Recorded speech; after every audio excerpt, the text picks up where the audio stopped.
On Sue's 25th birthday, she gathered her friends at her house for a celebration filled with laughter and warmth. The table was adorned with an array of gifts, each a token of affection from her guests. Following a delightful meal, Sue eagerly began unwrapping her presents, guided by a playful tradition among them. The mysterious allure of one particular package, adorned with an eerie symbol resembling a goat with long horns, captured her attention. Intrigued, she carefully revealed its contents: a set of tarot cards.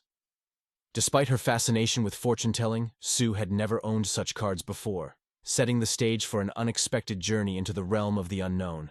Sue, feeling a mix of excitement and apprehension, guided her friends through the intricacies of tarot card readings. With each turn of the cards, whispers of anticipation filled the air, mingling with the soft shuffle of the deck. As the night unfolded, Sue's friends leaned in, captivated by the tantalizing glimpses of their potential futures. Eddie, ever the supportive presence by Sue's side, offered gentle guidance whenever she stumbled over interpretations, his reassuring presence a comfort amidst the mystical atmosphere.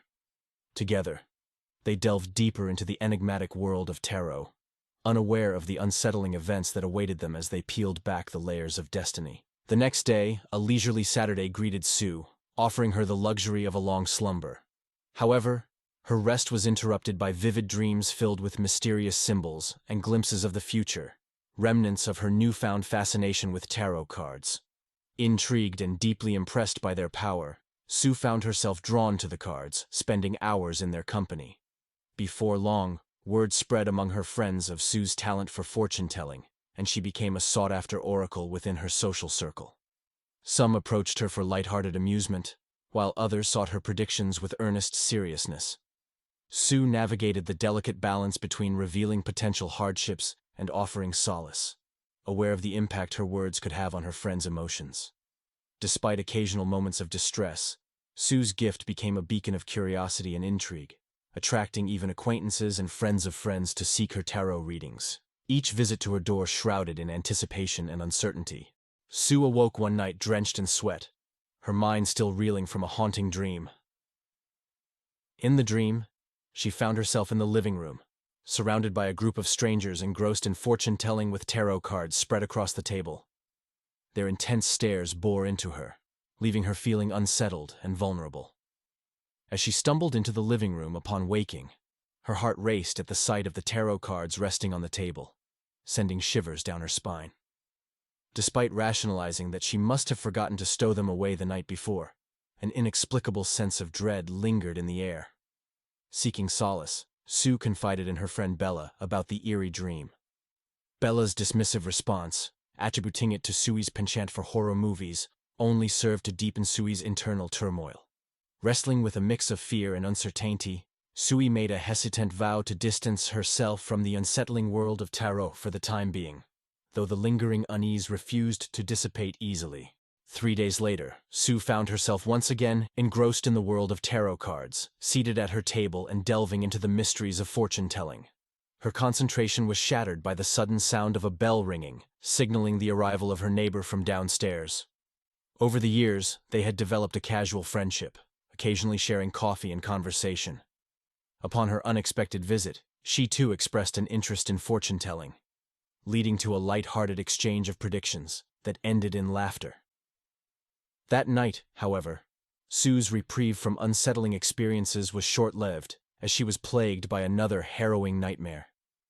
In her dream, a mysterious woman infiltrated her home, silently prowling through the corridors until she reached Sue's bedroom, each detail feeling uncomfortably real.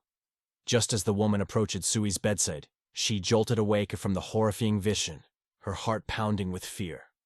Hastily rising from her bed, Sue checked the locks on her doors, finding everything seemingly normal, yet unable to shake the lingering sense of unease. The next evening, as Sue picked up the tarot deck, she noticed an additional card that had been added. A card symbolizing bad fate, adorned with a picture of the strange, horned human-animal hybrid creature. The resemblance to the symbol on the gift wrapper sent a shiver down her spine, causing her to question the nature of the gift. Concerned and unsettled, she immediately called her friend Bella.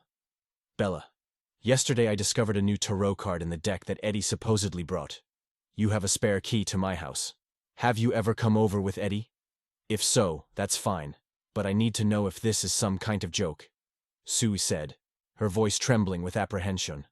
Bella's response only added to Sue's growing unease.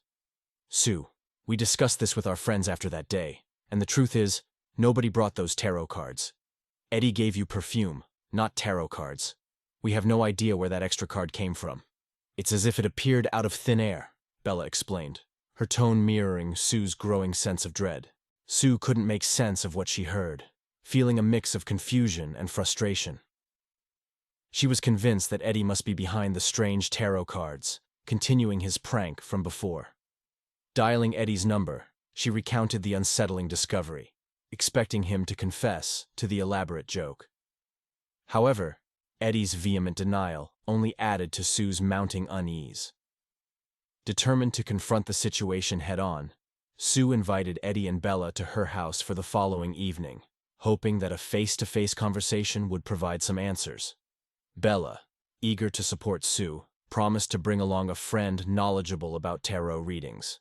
Meanwhile, Sue delved into research about the symbol she had seen on the gift package, uncovering its association with demonic beings in ancient beliefs. She also noticed discrepancies between the imagery on the tarot deck she possessed and those in her hand. The realization that she was holding an old and potentially ominous deck left her feeling unsettled and perplexed. Unable to shake the feeling of foreboding, Sue contemplated the idea of disposing of the tarot cards altogether, desperate to rid herself of the eerie presence they carried. That night, Sue found herself in the midst of a disturbing dream, her body trembling as she slept. A mysterious woman had infiltrated her home in the dream, sending chills down Sue's spine. Despite her attempts to awaken, she remained trapped in the unsettling vision.